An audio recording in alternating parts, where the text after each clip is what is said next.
News Hour, coming to you live from the studios of HitzAfrik Radio and TV. Stay tuned. Download the tuning app onto your mobile phone today and catch up on all the latest news from HitzAfrik Radio. Broadcasting live on modern Ghana and our website www.hitsafrikradio.org. HitzAfrik Radio News Hour live.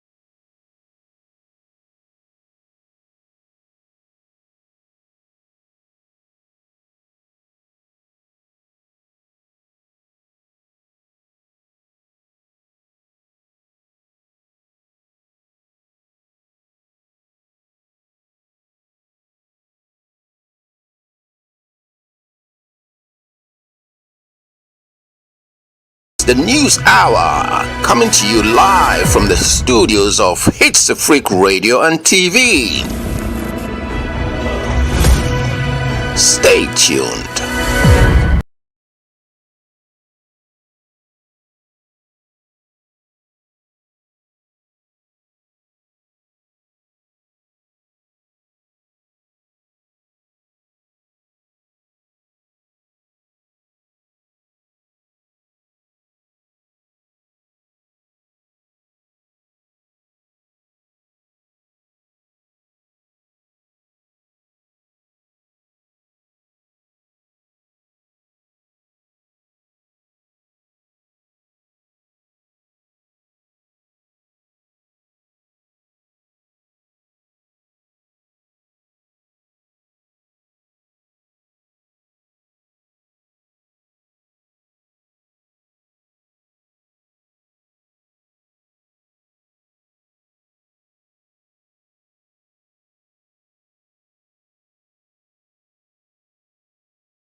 Now let's do the news in details.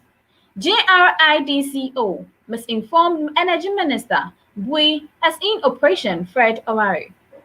The Bui Power Authority BPA says the Ghana Grid Company Limited JRIDCO misinformed the Minister of Energy and Ghanaians when it said the Bui power plant had been shut down due to low level of water and hence the intermittent power supply in the central part of Ghana and especially in Kumasi.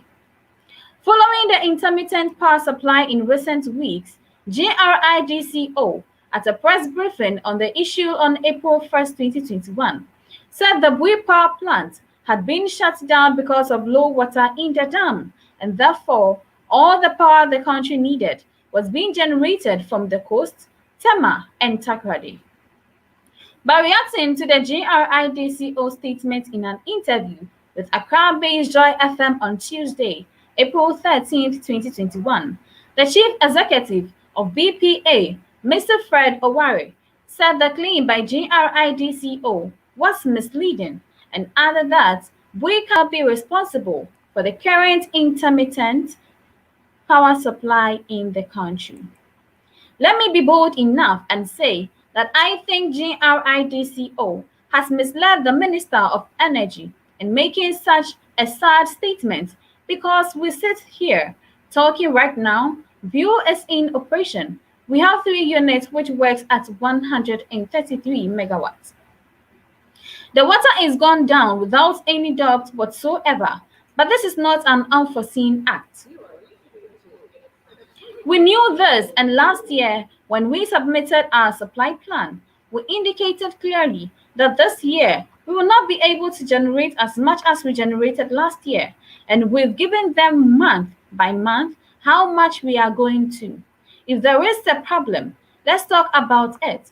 But they can't put it on we because we knew last year that the supply plan will be what it is, and so they should have looked at our supply plan and make alternative arrangements to fill in the gap. But to say that there is Dumsor in Ghana because it is quite misleading, and I think you can make your own independent investigation. Mr. Owari retreated that Bui was a peaking plant and requires just about 5 minutes to start the plant and supply power, unlike other hydro plants that require about 30 minutes or so to start. At that, this morning, we are generating 90 megawatts, he explained.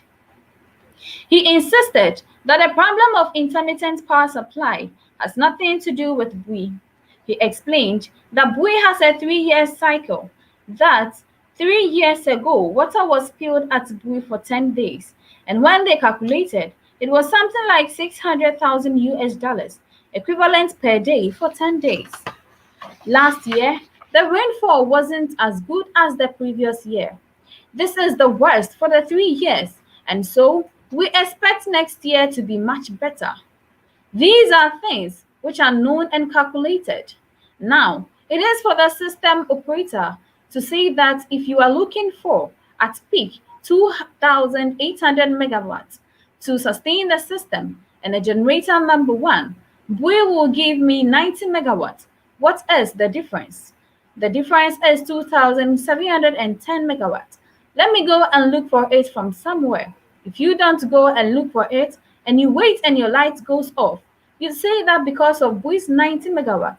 That is why. That is not right, he said. JRIDCO had explained on 1st April 2021 that the Ameri power plant was being relocated from Abuazi to Kumasi in the Ashanti region as a move to help use the 250 megawatt plant to stabilize the power situation in the central parts of Ghana. JRIDCO's Director of System Operations, Mr. Mark Ban, has said the Bui Power Authority (BPA) or the Bui Hydroelectric Power Plant happens to be the only power generation plant which is located in the central parts of Ghana. All the other generating power plants are located in the southern and coastal parts of Ghana. Bui supplies the central parts, and the rest of the load is met by generation from down south. Whilst giving an update on the intermittent power supply being experienced in Ghana at the moment, especially in Kumasi and Accra, the Director of System Operations at JRIDCO, Mr. Mark Ban, said, currently, we have had to shut down the Bui plant because of the low level of water in the dam. In view of this, every power that Ghana requires from the southern parts up to Bolgatanga, everything has to come from the coast, down south, upward towards the north. Moving on to other stories. Hold economic dialogue. TUC AGI retreats to government. The Trades Union Congress (TUC) and the Association of Ghana Industries (AGI) have supported calls for a national dialogue to solicit ideas and build consensus for the measures needed to revive the economy. The two bodies, which played key roles in similar dialogues in the past, said the scars of the COVID-19 pandemic made it ripe for a dialogue to chart a united and non-partisan course towards confronting the challenges. The Secretary General of the TUC, Dr. Anthony Yaoba, and the Chief Executive Officer of the AGI, Mrs. Seth Chung Akwabua, told the Daily Graphic in separate interviews last Sunday that their respective institutions would support efforts to make a national dialogue successful. Their position was amplified by a veteran economist, Mr. Kwame Pianim, who said in another interview that a dialogue should be held as soon as possible and in a non-partisan manner, during which Ghanaians should be made to understand that the country is in crisis and everybody is needed on board. We have challenges and history has shown that people talking about an issue is the beginning of a solution. So let us host the dialogue, bring the key stakeholders on board, and let's start talking, the statement said. He cited the Economic Dialogue of 2014, which he said produced the blueprint for the country to seek support from the International Monetary Fund (IMF) to extricate itself from its woes as an example to follow.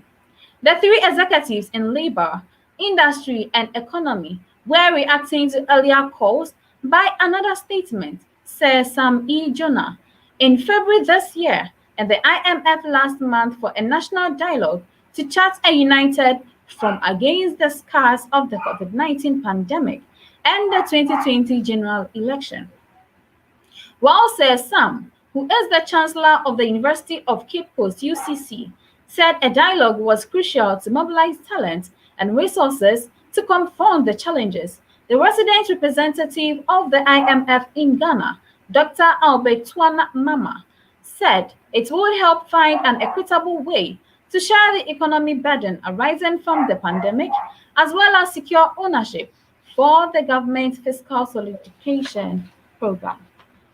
In 2014, a similar dialogue was held at Senchi in the Eastern region, where key actors of the economy converged to flesh out ideas on how to move the country out of the challenges in which it was submerged at the time. The forum communicated in what was christened in Senchi Consensus, an array of policy recommendations and suggestions described as the homegrown policies that were later used as the foundation for securing the Extended Credit Facility (ECF) program with the IMF to stabilize the economy and revert to the path of growth. Moving on to other stories, 7.5 million houses, properties to be embossed with address plates. Vice President Dr. Mahamudu Bawumia, looking on as a worker of the Land Use Spatial Planning Authority, embosses a digital address plate on a building at Adenta. About 7.5 million houses and properties across the country are to be embossed with special address plates as part of the effort by the government to leverage the digital property address system to build a national debate. The exercise, which has already begun in some parts of the country, would be in two phases, with the first phase covering 4 million properties, while 3.5 million properties will be embossed in the second phase. The Vice President, Dr. Mahamudu Bawumia, witnessed the embossment process at the Miracle Fruit Link at Adenta Housing Down and at Amankeni Avenue at New Legon, both in the Adenta municipality in the Greater Accra region yesterday. He said the government had begun decisions with Google and that sooner rather than later, we will upload Ghana's digital address database onto Google Maps. Dr. Bawumia said the government was determined to solve the addressing challenge which had faced the country over the years, thereby hampering development. The Vice President was accompanied by the Minister of Local Government and Rural Development, Mr. Dan Boche, the Municipal Chief Executive for Adenta, Mr. Daniel Alexander Ni Noi Edumwa, and a Deputy Director of the Land Use and Spatial Planning Authority (LUSPA), Mr. Chapman Owusu Secretary. Dr. Bawumia said it had always been difficult to give directions to ambulances, the Ghana National Fire Service (GNFS), and the police on the proper location of complaints in times of need. So, as a government, we decided to leverage what has already been done in the context of the digital address system to provide unique addresses for every house or property in the country. So the LUSPA, formerly the Town and Country Planning Department, has been working closely with the Ministry of Local Government, Decentralization and Rural Development and the respective metropolitan, municipal, and district assemblies (MMDAS). They have identified about 7.5 million properties and houses in the country, and so the idea is to make sure that each one of the properties has a unique address, and the first phase of the project is what we are witnessing now. This will give us a very rich database of all properties and people in the country, coupled with the national identification cards. It will give us unique identification for individuals and properties, he said. Moving on to other stories, Doomsor under Akufo-Addo is financial. General Secretary of the Opposition National Democratic Congress (NDC) has charged the Akufo-Addo government to come clean on the current power crisis in the country. Johnson Esiedu Nketia said the recent erratic power supply, known in local parlance as Doomsor, is due to huge debt owed the power transmission and distribution companies. Ghanaians have been breathing on the neck of government over the intermittent power supply across the country. The Electricity Transmission Company, Ghana Grid Company (GRIDCO), has explained the current power outage is due to upgrade of their transmission lines. But Mr. Nketia on Asempa FM's Ecoseason program on Tuesday said the claim by GRIDCO is false. He said in doing the upgrade, the engineers would not replace the existing transmission lines with new ones, so that claim is just to mislead Ghanaians. He said the weak financial situation is to blame for the delay in the upgrade of the transmission lines, which has now resulted in Doomsor. General Mosquito, as he is affectionately called, explained that the power companies have accumulated debt after the Akufo-Addo government reduced electricity prices ahead of the 2020 general election. He cited how the Electricity Company of Ghana and GRIDCO has accumulated 4 billion Ghana cedis and 600 million Ghana cedis debt, respectively, due to the decision by the government to buttress his point. The NDC scribe could not fathom why government is denying the existence of the problem when it is very clear for all to see. Leadership must be honest and forthright. Share the problem with the population to get some solutions, he stressed. Mr. Nketia said, until government invest more in the energy sector, Ghanaians will continue to sleep in darkness. And this is where we end our local stories. Stay tuned as we do other African countries. The News Hour, coming to you live from the studios of HitzAfrik Radio and TV. Stay tuned. You're still logged on to HitzAfrik Radio and TV. We are transmitting live on our website at www.hitzafrikradio.org. And also, we are streaming live on Facebook, Twitter, and YouTube at HitzAfrik Radio and TV. Do well to follow us on all our social media platforms, subscribe, and share our YouTube channel.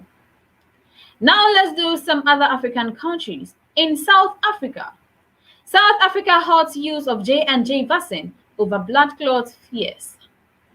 South Africa suspended giving Johnson & Johnson vaccine shots Tuesday as a precautionary measure, and the company delayed its European vaccine rollout following the FDA decision to pause using the jabs while blood clot cases are examined. South Africa has given more than 289,000 jabs of the J&J vaccine to the country's health workers without any reports of blood clots, Health Minister Dr. Zweli Mkhize told reported. He said South Africa was halting the use of J&J jabs out of an abundance of caution, and he expects that the questions over the J&J vaccine should be cleared within a matter of days. Earlier, Johnson & Johnson said it was delaying the rollout of its coronavirus vaccine across Europe amid the US probe, a move that experts worried could further shake vaccine confidence and complicate COVID-19 immunization efforts.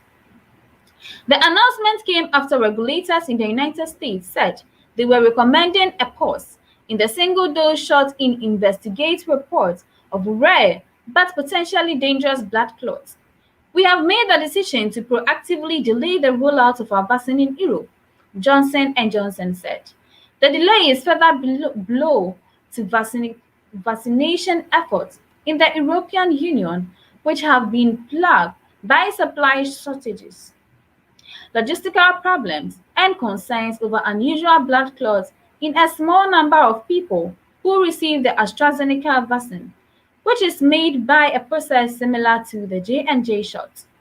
The blood clot report prompted several countries in the 27-nation bloc to limit the AstraZeneca vaccine to older people, which are more at risk from serious illness and death when infected with COVID-19. The bloc's drug regulator, the European Medicines Agency, has authorized the AstraZeneca shot for all people 18 and over. Many leading COVID-19 vaccines train the body to recognize the spike protein that coats the outer surface of the coronavirus. But the J&J and AstraZeneca vaccines use a code virus called an adenovirus to carry the spike gene into the body. Johnson & Johnson uses a human adenovirus virus to create this vaccine, while AstraZeneca uses a chimpanzee version. In a joint statement Tuesday, the Centers for Disease Control and Prevention and the Food and Drug Administration said they were investigating 6 cases of unusual clots that occurred 6 to 13 days after vaccination with the J&J shot. All 6 cases were women between 18 and 48, including one who died. The FDA commissioner said she expected the pause to last a matter of days. The European Medicines Agency said it is currently not clear whether the J&J shot was responsible for the rare clotting disorders. Last week, the EU drug regulator said it found a possible link between the AstraZeneca shot and rare blood clots, but that the benefits of vaccination far outweigh the risks of COVID-19. Moving on to other stories, as in Benin. Benin's President Patrice Talon retains power after sweeping victory. Benin's President Patrice Talon was re-elected with 86% of the vote, according to provisional results announced Tuesday evening by the Electoral Commission in a poll where the head of state was facing virtually unknown opposition candidates. The duo Patrice Talon and Mariam Talata, vice presidential candidate at his side, obtained in the first round the majority of votes cast, said Genevieve Boko Najo, the vice president of the Autonomous National Electoral Commission, CENA. She also said that the turnout was 50.17%.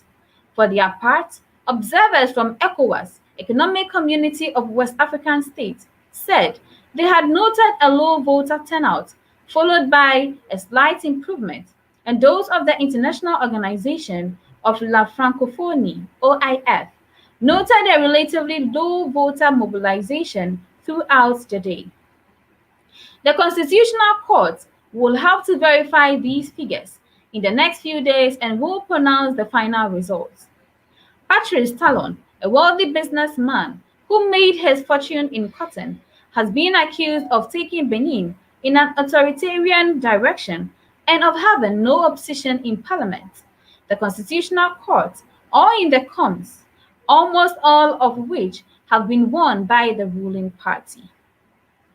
The opposition has not yet reacted to the announcement of this expected victory, but the opponent Alassane Soumanou, running against Mr. Talon and virtually unknown to the general public, had denounced ballot box stuffing and a non-transparent election.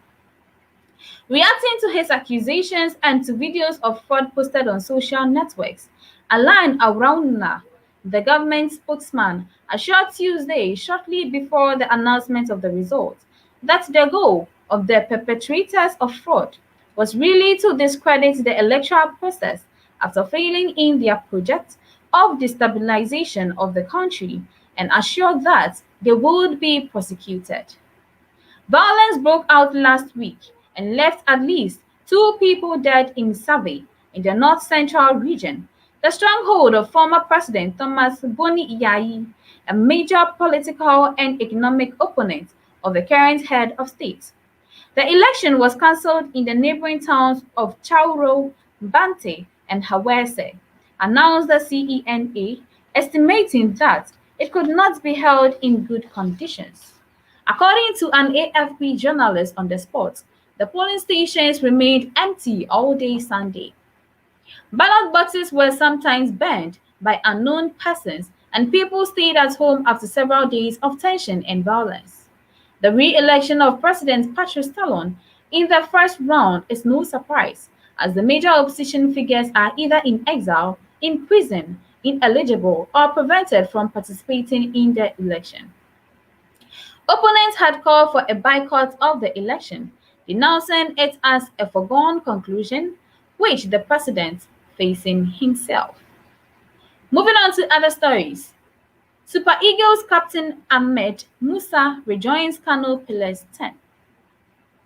A rebel leader in northern Mali who has a signatory to a crucial 2015 peace accord was shot dead Tuesday in the capital Bamako, a killing quickly denounced by senior figures in the Sahel nation. Sidi Ibrahim Ould Sidati, who was in his 60s, was gunned down by unknown assailants outside a mosque close to his home and died after being rushed to the Golden Life American Hospital, officials and family members said. Mali's interim Prime Minister, Maktar Owan, said there were 2 assailants. Ould Sidati was the rotating president of the Coordination of Azawad Movement (CMA), a mostly ethnic Tuareg alliance that rose up against the central government in 2012. We have just lost our president, who was assassinated this morning in Bamako, CMA spokesman Amal Eji Mohamed said on social media. One and the UN's envoy in Mali both expressed shock at the killing and paid tribute to Ould Sidati's role in the peace process. The CMA brought together Tuareg and nationalist Arab groups, including a faction led by Ould Sidati, fighting Mali's government forces in the north until they signed the 2015 peace accord. The deal, seen as crucial to ending Mali's grinding conflict, has yet to be fully implemented in the former French colony. The uprising began in the north when the jihadists allied with separatists. The insurgency then spread to central Mali and to neighboring Burkina Faso and Niger, claiming thousands of lives and displacing hundreds of thousands of people. Several anti-jihadist military operations have been launched, including the French Operation Barkhane and G5 Sahel Force, which includes units from the armies of 5 countries in the region. Olney said he was stunned over what he called an abominable act on the same day he was to meet the Ould Sidati to discuss reforms. Ould Sidati was an important actor in the peace process, Olney said, vowing to launch an investigation into the killing. The United Nations representative in Mali, Mahamad Sela Al-Nadif, expressed outrage over the killing. Ould Sidati was one of those Malians who believed and really worked for peace and unity in Mali, he said on social media. And this is where we end our African stories. Stay tuned as we do some world news. The News Hour, coming to you live from the studios of HitzAfrik Radio and TV. Stay tuned.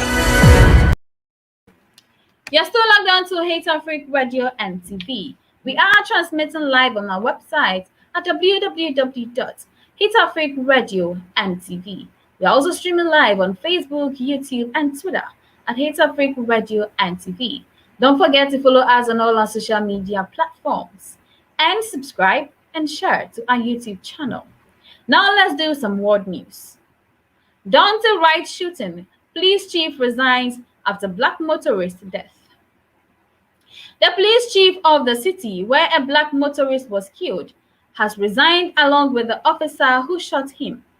Police Chief Tim Gannon and Officer Kim Porter quit the Brooklyn Center Force 2 days after the death of Duante Wright sparked 2 nights of unrest.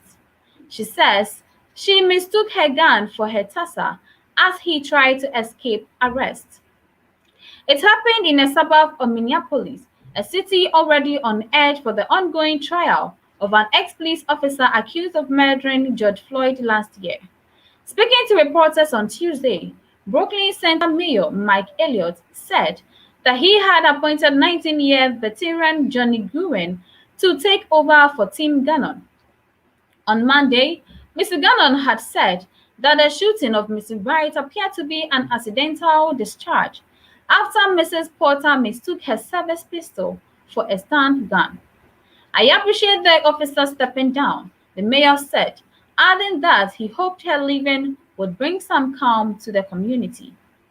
Upon hearing the news that the police officer who shot Duante Wright has resigned, along with the police chief Amber Young, a food services coordinator at the Salvation Army in Minneapolis, says she had two reactions. She was glad but felt the announcement should have come sooner.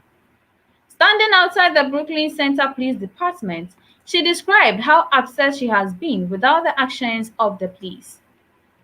She should have been fired, says Young, referring to the police officer. Her resignation should not have come before that. When it comes to the police chief, Young says, simply, I'm glad he's gone. He showed no concern for the community. She was one of the few protesters at the police department on Tuesday, standing in the wind as ice and rain whipped her. Amber Young protesting outside the Brooklyn Center police station. The police officers who were guarding the premises had also dwindled in numbers on this chilly day. After a moment, Young herself turned around to leave. Still, she says she will return at night, like many of those who have come here to express their anger at the police. She is determined to get her message across. For them, the departures of the police officer and the chief are important steps. But Young and others are demanding a complete overhaul of the police department and say they will be back. Mr. Wright was pulled over for an expired tag on his car license plate. Family members and advocates say he was rationally profiled. Police released body camera footage on Monday showing Mr. Wright fleeing from officers after they told him he was being arrested for an outstanding warrant. As Mr. Wright re-enters his car, Officer Porter is heard shooting Tessa several times before firing a gunshot, apparently by mistake. I lost my son. He's never coming back. I can't accept that. A mistake? That doesn't even sound right. This officer has been on the force for 26 years. I can't accept that, he said. And in other stories, the Derek Chauvin trial, use of force on George Floyd justified. A use of force expert has told a U.S. jury that the former police officer accused of the murder of George Floyd was justified in pinning him to the ground. Barry Broad told the trial in Minnesota that Derek Chauvin acted with object reasonableness. Mr. Chauvin is on trial after he knelt on Mr. Floyd's neck trial, his arrest last May. Tensions in Minnesota are also running high after the fatal shooting on Sunday of another black man by a white police officer in a suburb only 10 miles, 16 kilometers, away from the court where Mr. Chauvin's trial is taking place. On Tuesday, the court heard testimony from witnesses called Mr. Chauvin's defense team. Former police officer Mr. Broad told the court that imminent threat posed by Floyd was a major factor in his detention. I felt that Derek Chauvin was justified in acting with objective reasonableness following Minneapolis Police Department policy and currently standards of law enforcement in his interaction with George Floyd, he said. From a police officer's standpoint, you don't have to wait for it to happen. You just have to have a reason Fear that somebody is going to strike you, stab you, or shoot you. Mr. Broad added, it's easy to sit in an office and judge an officer's conduct. It's more of a challenge to put yourself in the officer's shoes, to try to make an evolution through what they are feeling, what they are sensing, the fear they have, and then make a determination. The moment the defense witness backtracks under cross-examination, he said that the crowd surrounding George Floyd during his arrest posed an unknown threat and drew Mr. Chauvin's attention away from Floyd. Cross-examination, Mr. Broad and prosecution maintained that the dangers of positional asphyxia, not being able to breathe in a certain position, were well known. Would you agree that's something commonly understood in law enforcement? Prosecutor Steve Schulzer asked. Moving on to another country is India. India's Maharashtra state announces 15 days of tough new COVID measures. Health workers wearing personal protective equipment walk past a quarantine center in Mumbai, India towards April 2021. Maharashtra, the Indian state worst affected by the coronavirus, has announced sweeping new restrictions amid a wave of COVID-19 infections. Chief Minister Uddhav Thackeray stopped short of calling it a lockdown, but said for the next 15 days, only essential services would function. Mr. Thackeray said gatherings of more than 4 and non-essential travel on public transport would be banned. The war has begun again, the chief minister said at a press conference. Now is the time for action, he said. I am not saying a lockdown just now, but strict restrictions. I know bread and butter is important, but saving lives is important. He also acknowledged the need for more oxygen, saying supplies would be sought through the military. COVID accelerates India's millionaire exodus. Maharashtra in India's richest state and home to its biggest city, Mumbai. It has been the hardest hit in the nation by the coronavirus pandemic. The state reported 51,751 new COVID cases on Monday and 258 deaths. Prime Minister Narendra Modi has reportedly asked specialist teams to visit the state to investigate why there has been such a dramatic spike in case numbers. The state announced tighter restrictions a week ago after India saw its highest day of infections since mid-September with 93,249 new cases. More than half of those cases were in Maharashtra.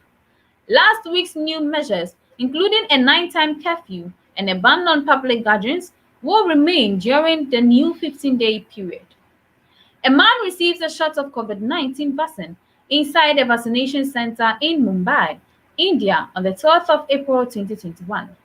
About 165,000 people are reported to have died of COVID-19 in India, and there have been 12.5 million confirmed infections. The country's mass inoculation drive, the largest in the world, has proceeded at a slower than expected rate. About 100 million doses of the Covishield and Covaxin vaccines have been administered so far. But the government has said it wants to vaccinate 250 million people by July. And this is where we end our world news. Stay tuned as I fetch you the entertainment news. The News Hour, coming to you live from the studios of HitzAfrik Radio and TV. Stay tuned. You're still logged on to HitzAfrik Radio and TV. We are transmitting live on our website at www.hitzafrikradio.org. Also, we are streaming live on Facebook, YouTube, and Twitter at HitzAfrik Radio and TV. Now let's do some entertainment news. Ninth view of Valletta, Malta. Malta is offering to pay holiday makers up to £173 each this summer to encourage tourists to return. Popular holiday destinations have struggled during the pandemic due to travel restrictions resulting in closed borders and bans on trip abroad. Malta will pay tourists to return this summer, and you could get £173 each. Malta will pay tourists to return this summer, and you could get £173. Allow me. Malta, which had more than 2.7 million visitors in 2019, saw visitor number fall by 80% in 2020, but hopes the new scheme could encourage as many as 35,000 tourists to return. The tiny island is launching the new scheme, offering tourists up to £200, €173, if they book at least 2 nights at a local hotel, the tourism minister has announced. Moving on to other stories. World biggest rabbit stolen from home. Annette Edwards Darius, her continental giant rabbit, she has offered a £1,000 reward for his return. A rabbit proclaimed the biggest in the world has been stolen from its home in Worcestershire, police have said. West Mercia police believe the 129 centimeters long continental giant rabbit named Darius was taken from its enclosure in the garden of the property of Stoughton overnight on Saturday.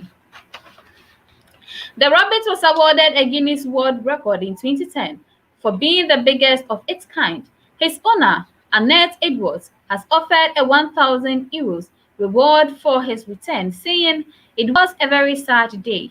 Woman standing in a field and smiling while holding a ridiculously enormous rabbit, Annette Edwards, standing in a field and smiling while holding her ridiculous enormous rabbit. A West Mercia police spokesperson said, "We are appealing for information following the theft of an award-winning rabbit from its home in Stoughton, Worcestershire. It is believed the continental giant rabbit was stolen from its enclosure in the garden of the property of its owners overnight on Saturday, 10th April to 11th April. In other stories, Home Alone lead actor welcomed first child. Home Alone star Macaulay Culkin, the former Disney star Brenda Song, welcomed their first child last week. The baby boy has been named Dakota after Mr. Culkin's late sister who passed away in 2008. The couple released a statement that read, "We are overjoyed." In 2018, Mr. Culkin spoke about having a child with Song in Joe Rogan's podcast, where he mentioned, "I'm gonna make some babies. This one's a good one, so I'm probably going to put some babies in her in a little bit. I mean, we've definitely been practicing." The two met during the filming of Changeland and have been together for over 4 years now. He is known for appearing in films like the Home Alone series, Richie Rich, The Nutcracker, among many others as a child star. He will next be seen in the upcoming seasons of Ryan Murphy's American Horror Story. Song gained fame after she appeared in the hit Disney show, The Suite Life of Zack and Cody. She was last seen in the 2019 film Secret Obsession. And this is where we end our stories for today. Stay tuned as we do a recap of today's headlines. The News Hour, coming to you live from the studios of HitzAfrik Radio and TV. Stay tuned. You're still logged on to HitzAfrik Radio and TV. We are transmitting live on our website at www.hitzafrikradio.org. Also, we are streaming live on Facebook, YouTube, and Twitter at HitzAfrik Radio and TV. Now let's do a recap of this morning's headlines. JRIDCO must inform Energy Minister we as in operation.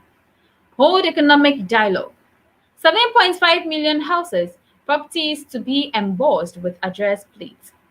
Dumsor under Akufo-Addo as financial. Home Alone lead actor welcomes son. And other stories I brought your way this morning. Stay tuned and enjoy the rest of our programs. My name is Abna Ahuni. Have a beautiful morning just like yourself.